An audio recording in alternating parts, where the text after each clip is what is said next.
Insonga imkoniyat har doim ham berilavermaydi. To'g'ri va farovon hayot yo'lini tanlash imkoniyati berilganda esa bundan samarali foydalanib qolish lozim. Oltiariq tumanida Prezidentimizning 2024-yil 27-mart kunidagi 62-sonli farmoni asosida afv etilib ozodlikka chiqarilgan shaxslar bilan uchrashuv va sayyor qabul tashkil etildi. Uchrashuvda viloyat ichki ishlar boshqarmasi boshlig'i, viloyat hokimligi va boshqa mutasaddi idoralar rahbarlari ishtirok etishdi. Tadbirda ozodlikka chiqarilgan shaxslarning mavjud muammolari tinglandi va ularni bartaraf qilish chora-tadbirlari belgilandi.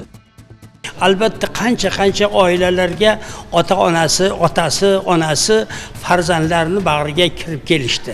Xonadoniga fayz kirdi. Mahallada hamma xalqimiz uni ko'rib juda ham bir prezidentimiz chiqargan farmonlariga juda ham xursand bo'lib kutib olishdi, qabul qilishdi.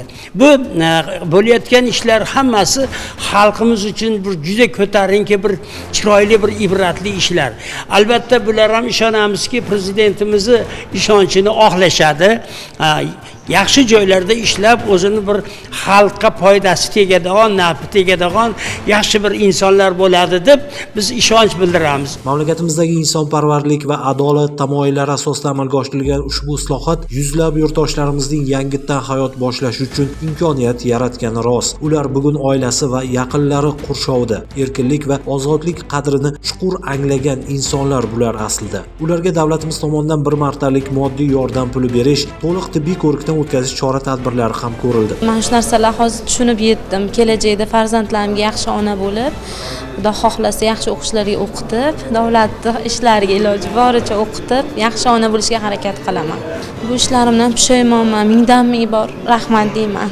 Bugungi sayyor qabulda muammolarimiz hal bo'ldi, sog'lig'imiz to'g'risida, nima kamchiliklarimiz to'g'risida hammalarni bartaraf qilib berishdilar. Prezidentimizga rahmat, xodimlarimizga ham hammalariga rahmat aytaman. Shu bilan birgalikda yashash manzilida doimiy ish bilan ta'minlash, ijtimoiy va maishiy muammolarni o'rganilib, hal etish choralari belgilandi. Suhbatlarda ko'rsatilayotgan g'amxo'rlikka javoban qayta jinoyat ko'chasiga kirmay, ijtimoiy jabhada faol bo'lishga chorlandi. Jazodan ozod etilgan shaxslar ham davlatimizdan minnatdor ekanliklarini aytishib, kelgusida yurt ravnaqi, oilasi farovonligi yo'lida xizmat qilishga va'da berdilar.